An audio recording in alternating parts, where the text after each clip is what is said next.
올해도 어김없이 봄이 찾아왔습니다. 겨우내 춥고 힘들었던 우리의 삶에도 봄처럼 따뜻한 하나님의 은혜가 임하기를 소망합니다. 오늘 함께 묵상할 말씀은 누가복음 6장 39절부터 42절까지 제가 봉독하겠습니다. 거룩하신 하나님의 말씀입니다.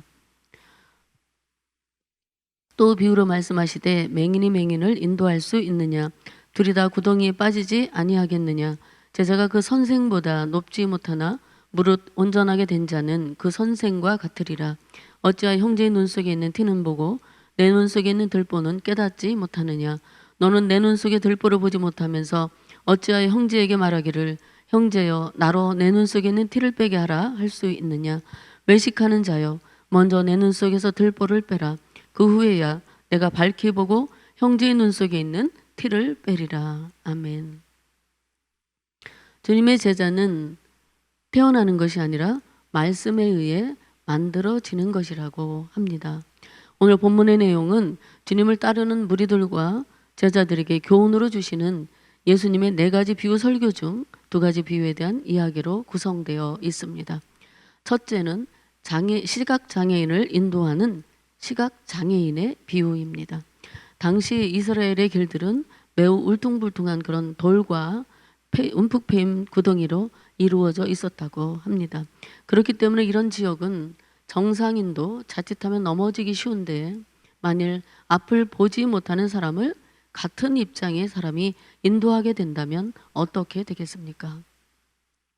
이 첫 번째 비유에서 다루고 있는 시각장애인은 마태복음 23장에도 자세히 기록된 것 같이 거짓 지도자들인 서기관과 바리새인을 의미하고 있습니다.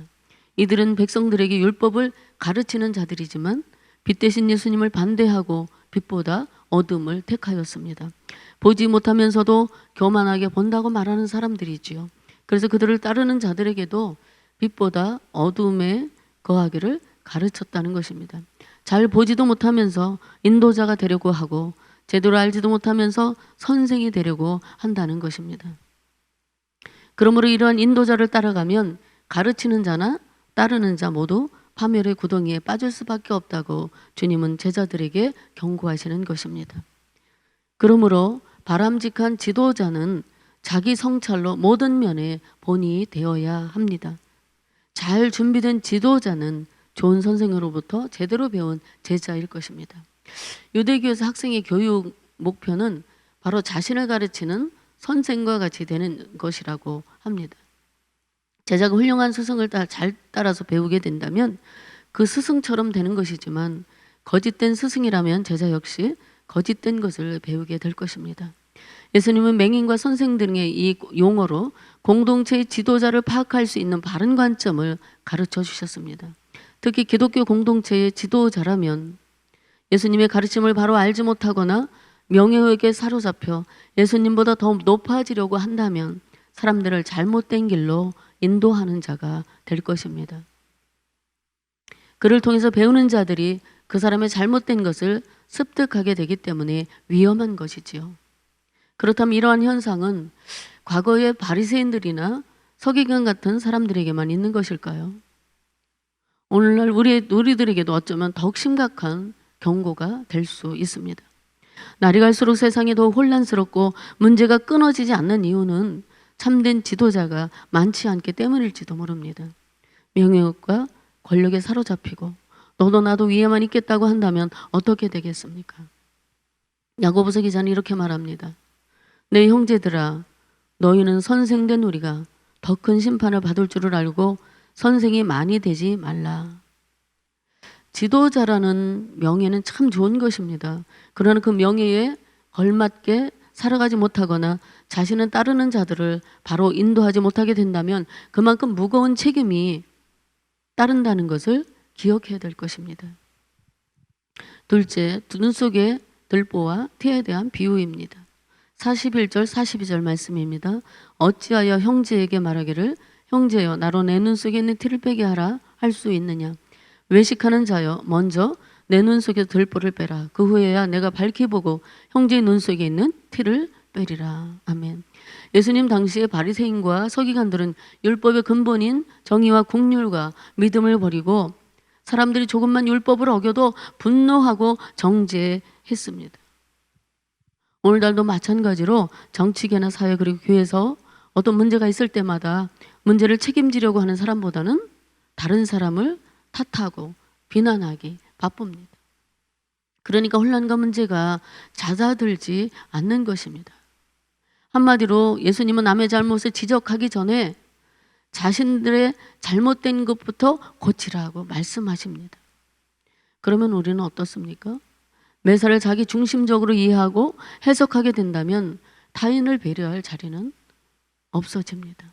우리의 편향된 시선과 이해의 시각을 바로 잡아야 합니다. 이것의 들보와 같은 고통에는 무감각하면서도 자기 티 같은 고통에는 예민하게 반응하지는 않는지요. 이웃의 작은 티에는 큰 문제라고 반응하면서도 자기의 들보 같은 이 큰 문제는 깨닫지 못하고 있는 것은 아닌가요?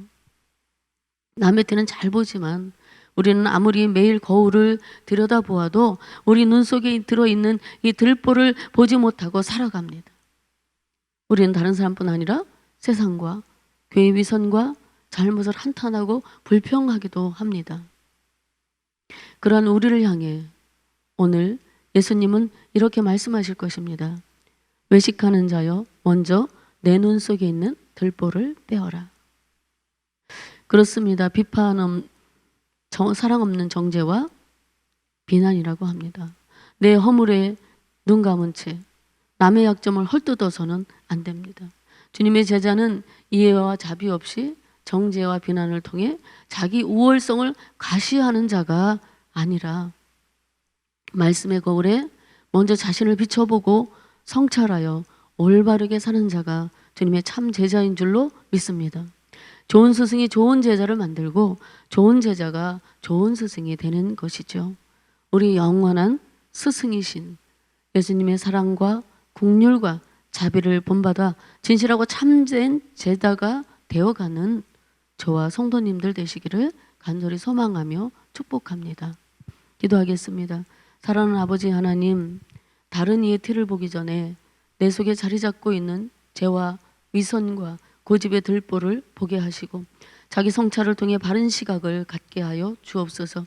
말에나 일에나 영원한 스승 되시는 예수님을 본받아 주님의 참된 제자가 되도록 성령께서 우리를 인도하여 주옵소서. 예수님의 이름으로 기도드리옵나이다. 아멘.